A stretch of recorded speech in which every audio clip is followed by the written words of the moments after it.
I was at a ceramics residency in Taos when my parents co-signed a loan using my photography studio as collateral. Without my signature, without my knowledge, and without the one detail that would have stopped any bank from approving it. When I got home, the lock on my studio door was different. You weren't using it anyway, my mother said. I laughed, just once, short and quiet. What's funny? My brother snapped. I said, the collateral they listed wasn't theirs to pledge, and that's when the room went very, very still. My name is Sloane. I'm 32, and for the past 6 years, my address and my identity have been the same building, a converted auto repair shop on the east side of Asheville, North Carolina, that I turned into a working photography studio, one salvaged light fixture at a time. The previous owner was my grandfather, a man who fixed transmissions and told stories in equal measure. He died when I was 24, left me the building in a handwritten will that his attorney almost didn't take seriously, and told my mother the summer before he passed that the shop should go to the one who makes things. That was me. My brother had been making excuses since he was 15. My grandfather spent 40 years in that building. He knew every crack in the concrete floor, every draft that came through the western wall when the wind shifted in October. He kept a jar of hard butterscotch candies on the workbench because he said it was bad manners to let someone leave empty-handed. When I took over the space, I left the jar. I refilled it. I figured if the walls remembered him, they should at least remember him right. Converting it took 2 years and most of my savings. I poured the floors myself with help from a contractor friend who charged me half rate because she believed the project was worth believing in. I built the shooting bays, installed blackout curtains on a track system, ran new electrical, added climate control for the equipment storage. Every decision I made was with the understanding that this was mine. Legally, emotionally, in every way a person can own something they also happen to love. By the time Taos came around, the studio was running. I had 3 regular commercial clients, a growing portrait schedule, and a licensing arrangement with a regional tourism board that covered rent on the adjacent apartment I'd moved into the year before. I applied to the Taos residency because a mentor told me I was playing it too safe, and because I suspected she was right. The program was 6 weeks, international photographers, communal darkrooms, critiques that felt like surgery. I'd been wanting to go for 4 years and kept finding reasons to postpone. I stopped finding reasons. I sublet my apartment, put the studio on a limited operating pause with 2 contracted sessions still scheduled, arranged for a colleague to hold keys for anything urgent, and left. Taos cracked something open in me, not in the way people say it when they mean they had a good vacation. In the way where you spend the first 2 weeks angry and the last 4 weeks understanding why. I shot things I hadn't let myself shoot. Work that wasn't clean or commercial or flattering to anyone. My grandfather's hands from memory over and over in different light until I stopped being afraid of what the image was trying to say. I cried twice in the dark room and neither time felt like a bad thing. I came home on a Thursday. My flight landed early enough that the drive from the airport felt like a gift. Mountain light, windows down, the specific green of the Blue Ridge in late summer that still does something to my chest no matter how many times I see it. I noticed the truck first, a white pickup I didn't recognize parked diagonal to my studio entrance like it was daring someone to say something. Then I noticed the padlock. Not my padlock. A newer one, heavier, the kind with a combination dial instead of a key slot. I sat in my car for a moment. My brain ran through explanations the way it does when it doesn't want to land on the correct one. Break-in, vandalism, a mistake by the property manager next door. I got out slowly, walked up to the door, and stood there holding my key that no longer fit any lock on my own building. My phone buzzed. My mother. I answered. "You're back," she said, which told me she already knew I was standing in the parking lot. "What happened to my lock?" I said. It wasn't a question, a pause.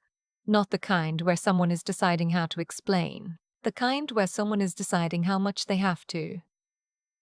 "We had to make a decision," she said. "Your father and I. About my building. About your brother's situation."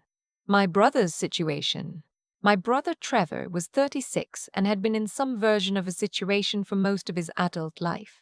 He tried restaurant ownership, then a landscaping company, then a cryptocurrency consulting service that nobody in the family fully understood. Each time, the situation resolved itself through some combination of my parents' retirement savings, a quiet loan from relatives, and a general family agreement not to discuss it at holiday dinners. He was magnetic, and he was charming, and he had a particular gift for making you feel unreasonable if you asked him direct questions about money. His latest situation was a home renovation contracting business he'd started 18 months before I left for Taos. He needed working capital. He needed it fast.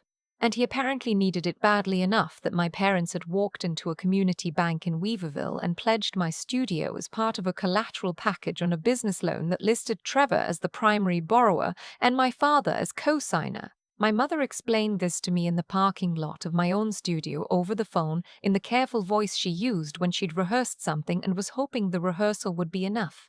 The bank needed assets, she said. Your father's pension has early withdrawal penalties. We couldn't use the house. We still owe too much. The studio was the only thing that appraised at enough. You pledged my studio, I said. We're going to pay it back. You pledged my studio. Sloane, please don't spiral. We needed to help him. I looked at the padlock. You changed my lock. A longer pause. The bank required access rights for collateral verification. We added a bank-approved lock during the origination period. I had a law school friend who now worked as a real estate attorney in Charlotte. We hadn't talked in 8 months. I called her before I was back in my car. Her name was Petra, and she answered on the second ring, which told me she had a free afternoon, and when I finished explaining the situation, she was quiet for about 4 seconds before she said, "Send me everything you have. Don't go in the building, and don't talk to the bank." My parents co-signed a loan using my property as collateral. "Is that, send me everything?" she said again. And I heard her already moving around her office. The next morning, I drove to Charlotte. Petra had the loan documents printed by the time I arrived. She sat across from me at her conference table with a yellow legal pad and read through the package with the focused stillness of someone who does not miss things. She looked up after about 12 minutes. "They listed you as a co-owner of the building," she said. "I'm not. I know." She tapped the page. "Your grandfather's will conveyed sole ownership to you. It was probated and recorded. The deed is in your name alone." She paused. "Did you sign anything for them, ever? Any document that might have transferred partial interest or added them to title?" I thought carefully. "No." "Did you give either of them power of attorney?" "No." She nodded slowly. "Then they pledged an asset they don't own. They misrepresented ownership status to a federally regulated lender to secure a loan." She set her pen down. "That's bank fraud, Sloane. That's not a gray area." I heard the words. I understood them. What took longer was the follow-through, accepting that my parents, who called me on my birthday and came to my openings and had a photo of me and my grandfather on their refrigerator, had walked into a bank and lied about who owned my building so my brother could make payroll for a company that had been bleeding money since the previous winter. "What happens to the loan?" I asked. "The collateral is defective," Petra said. "The lien they recorded against your property is unenforceable because they didn't have the authority to pledge it. We file a quiet title action, put the bank on notice, and the loan package unravels at the collateral level." She paused. "Trevor still owes the money. That part's real, but your building isn't what secures it. Can the bank come after me?" "Not if you didn't sign," she said. "And not once we notified them that the pledged asset was misrepresented. At that point, they have their own fraud problem." I drove back to Asheville that evening and sat in my car in front of the studio for a long time. The butterscotch jar was inside. My grandfather's work calendar was still tacked to the wall where he'd left it the last week of April 31 years ago. I'd never taken it down. I wasn't sure I could explain to anyone why, but it had something to do with the way he'd written the appointments. Careful, unhurried, like each one mattered. My mother called 4 times between Charlotte and home. I let it go to voicemail. My father called once. Trevor called twice, which told me my parents had gotten to him first. I called Trevor back. Not because I owed him the conversation, but because I wanted to hear it from him directly. He answered immediately, which told me he'd been waiting. "Sloane," he said, "before you say anything, did you know the building was in my name only?" I asked. "A beat." Dad said it was a shared family asset. "It's not. It was never a shared family asset. My grandfather left it to me. It's been in my name for 8 years. Silence. "Trevor," I said, "did you know? I thought." He stopped. "I needed the loan, Sloane. My guys hadn't been paid in 3 weeks. I was about to lose the whole company. So you let our parents commit bank fraud." "I didn't know it was." Another stop. "I didn't look at the deed." "No," I said, "you didn't look. Because looking might have made it harder." I hung up. They came 3 days later, all three of them, to my apartment. My mother wore the expression she puts on for difficult conversations. Chin slightly elevated, voice measured, the faint suggestion that whatever she was about to say was as painful for her as it would be for me. My father stood behind her in the way he always did, letting her take the position while he reserved the right to weigh in if necessary. Trevor sat down without being offered a seat. "You're making this into something it isn't," my mother said before she'd even taken off her coat. "A fraudulent lien on my property," I said. "A family trying to survive a crisis," she said. My father cleared his throat. "We were going to tell you when you got back. We were going to explain everything." "You changed my lock," I said. "For the bank," my father said. "Collateral verification. It's standard. It's my building debt. You changed the lock on my building." Trevor leaned forward. He had the look he got when he was about to make an argument he'd already convinced himself was reasonable. "Sloane, if the company goes under, I lose everything. I lose my house. I lose the trucks. Everything I've built." "You built it on my building," I said, "without asking." "We're family," he said, like that answered it. My mother's voice shifted. Softer, but not warm. The kind of soft that's really just pressure applied with a lighter touch. "You were gone for 6 weeks. The building was sitting there. We needed to move quickly." "The building was not sitting there," I said. "I have 2 clients with sessions scheduled for next month. I have a licensing agreement. I have equipment inside worth more than the loan amount." "The building was operational." "But you weren't in it," she said. "That's not how ownership works," I said. She looked at me the way she looked at things she had decided to find unreasonable. "You've always been so rigid about this space, so precious about it. We needed help and you weren't here to ask. You could have called. You would have said no." The room went quiet. Because she was right about that. I would have said no. And what she was telling me, without saying it plainly, was that the no I would have given hadn't mattered to them. They'd looked at my building and my absence and decided the math worked out in their favor, and they'd done what they wanted to do, and now they were annoyed that there were consequences. Trevor tried again. "The injunction your lawyer filed is scaring off my investors. I have a meeting next Thursday with a group that could cover the whole loan balance. If this quiets down before then, I'm not quieting it down," I said. My mother's expression sharpened. "So you'd rather destroy your brother than help your family?" "My family pledged my property to a bank without my consent," I said, "based on a false ownership claim. And now you're in my apartment asking me to make that easier for you." "We're asking you to think about someone other than yourself," she said. I thought about my grandfather. The way he used to say that the people who most want you to be selfless are usually the ones trying to spend yourself. He said it about a business partner, but it applied. "I think you should leave," I said. My mother stood up straighter. "If you go through with this, you're damaging this family permanently." "You damaged it," I said, "when you signed my building over to a bank."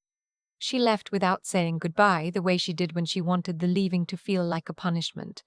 My father paused in the doorway and looked like he wanted to say something that wasn't an apology but was adjacent to one. He didn't find it. Trevor walked out without meeting my eyes. Petra filed the quiet title action the following week. The bank received formal notice that the collateral pledged on the loan had been misrepresented. that the property was solely owned by a third party who had not consented to and had no knowledge of the pledge. The bank's legal team responded within 72 hours. What happened next happened fast, the way things do when a financial institution realizes it has a liability problem. The loan was flagged. Trevor's business account was frozen pending review. The investors he'd been courting asked questions he didn't have good answers for. The bank opened an internal investigation into the origination process, specifically how a property title had been verified when the deed clearly showed single ownership. My parents hired an attorney. He called Petra and tried to characterize the situation as a family misunderstanding, a communication failure, a good faith error made under financial pressure. Petra was polite and she was specific, and she did not use the word misunderstanding. The defective lien was vacated. My property was cleared. The criminal fraud referral was a separate matter, one that moved more slowly and with less certainty, but it moved. Trevor's company didn't survive the freeze. He lost 2 contracts in the same week. The story got around the trades, and the investors he'd been counting on pulled back before the meeting ever happened. He called me once during that period, late on a weeknight, and said my name when I answered, and then said nothing else for long enough that I thought the call had dropped. "I'm here," I said. "I know you did what you had to do," he said. His voice had lost the sales texture it usually carried. He sounded like he had when he was younger, before the pitches and the angles, when he was just my older brother, who hadn't figured out yet what he was going to be. "Yeah," I said. "I should have looked at the deed," he said. "You should have," I said. "You also should have called me." Another long pause. "You would have said no." "I would have," I said. "And then I would have been the only one who knew that, instead of everyone." He didn't respond to that. I don't know what I expected him to. I hung up gently, which is different from hanging up. My parents and I didn't speak for 4 months. My mother sent a card at Thanksgiving, store-bought, the kind with a printed message and a signature at the bottom and nothing else. My father texted once to ask if I was okay, and I said yes, and he said good, and that was the whole conversation. The first time I went back into the studio after the lock was restored, it was a Tuesday evening in October. The light through the west-facing windows at that hour was the same light my grandfather used to watch from his workbench, the long amber kind that makes everything look like it's being kept. I stood in the center of the main shooting bay and let myself feel the room. The butterscotch jar was still on the shelf where I'd left it. A little dusty. I opened it and the smell came out, that specific vanilla caramel warmth, and I sat down on the floor and leaned against the equipment cabinet and stayed there for a while. I wasn't waiting for anything. I just needed to be in it, to confirm that it was still what it had always been, that what my family had tried to turn it into, an asset, a line item, a thing with an appraised value and a lien attached, hadn't actually changed what it was at its core. It hadn't. Rooms hold what they're given. My grandfather gave this one 40 years of honest work. I gave it 6 years of mine. That doesn't transfer. It doesn't liquidate. You can put a lock on it and it's still there underneath the lock, waiting. I refilled the candy jar, bought the same kind, the flat gold wrapped ones with the soft center, the only brand I'd ever seen him eat. Set it back on the shelf. Took one for myself, sat back down on the floor, and thought about what I was going to shoot next. My parents came to me in January, not to my apartment, to the studio, which felt deliberate, like they understood they were coming to something that had been established. My mother didn't wear the elevated chin. My father looked smaller than I remembered, in the way people look smaller when they've been carrying something they're not used to carrying. They sat in the 2 wooden chairs I kept near the front window for clients. "We made a serious mistake," my father said. He said it plainly, which from him was harder than it sounds. My mother looked at her hands. "I told myself we were helping him," she said. "I've been telling myself that my whole life, that whatever we did for your brother was helping." She paused. "I think I confused helping with covering, and I don't think those are the same thing. It wasn't everything. It wasn't the conversation I would have written if I'd been in charge of writing it." But it was more than I'd expected, and I am trying these days to give credit for more than expected. I didn't tell them it was fine. It wasn't fine. I told them I heard them and that hearing them was what I could offer right now and that I wasn't sure yet what came after that. My mother nodded. My father said okay. They left, and this time the leaving didn't feel like a punishment. Trevor is working for a restoration company now, he told me through my mother, which is the distance we're keeping at the moment. Apparently, he's good at it. Apparently, he likes working with his hands. I don't know what to make of that. I'm filing it. The studio is fully operational again. I finished the series I started in Taos, work about inheritance, about what gets passed down and what gets withheld, about the difference between love and access. It showed in February at a gallery in Asheville and a smaller venue in Knoxville. A collector from Nashville bought 2 of the pieces. My grandfather would have called that good news in a quiet way, which is the best kind. The deed is framed now, not decoratively, practically. It hangs near the door in a frame with a glass front and a simple black border. I pass it on the way in and the way out every single day. Some people think it's strange. I think it's necessary, because here is what I know and what I knew that October evening sitting on the studio floor with a butterscotch candy and the light going amber around me. The people who love you the way that needs something from you will always find a reason why what you have is actually theirs. They'll call it family. They'll call it help. They'll tell you that your absence made it reasonable, and your refusal makes you selfish, and your grief makes you dramatic. And maybe you'll believe them for a while, the way I believed them for years. Being useful, being flexible, taking up exactly as much space as they allowed and calling that enough. But your name is on the deed. It has always been on the deed. And the day you stop apologizing for that is the day you actually move in. I used to think the hardest part of what happened was the lock. That moment in the parking lot, key in hand, nothing fitting. But looking back now, the lock was almost honest. At least it was visible. At least it told me plainly, something has changed and you didn't choose it. The harder thing was the years before the lock. The years I spent making myself easy to use, being the one who figured things out, who didn't make demands, who absorbed whatever the family needed and called that love. I thought I was being generous. I think now I was being afraid. Afraid that if I took up too much space, they'd stop having room for me at all. What my parents did had a logic to it, and the logic is what I keep returning to. They didn't choose my studio because they were careless. They chose it because they knew I would handle it. They chose it because my whole life had taught them I would find a way through, would absorb the damage, would eventually come around. They weren't wrong about my resilience. They were wrong to spend it without asking. That's the part Trevor got closest to naming. That night he called and said almost nothing. He knew I would have said no. And what he did with that knowledge, what all 3 of them did, was decide that my no didn't count if they never heard it.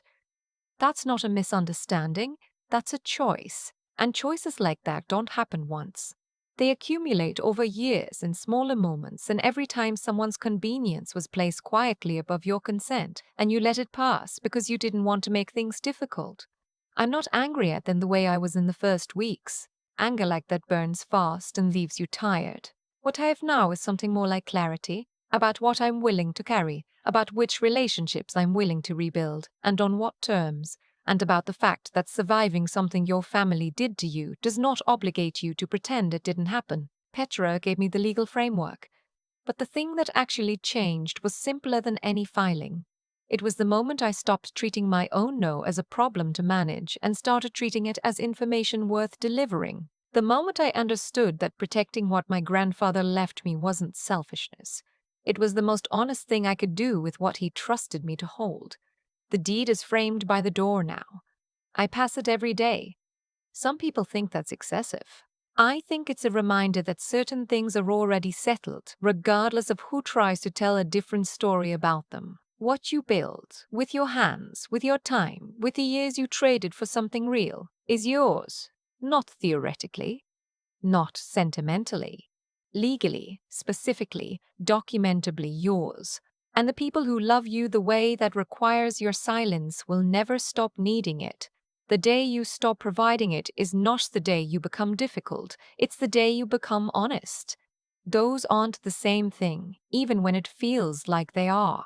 My studio is open. The butterscotch jar is full. The work continues. That's enough.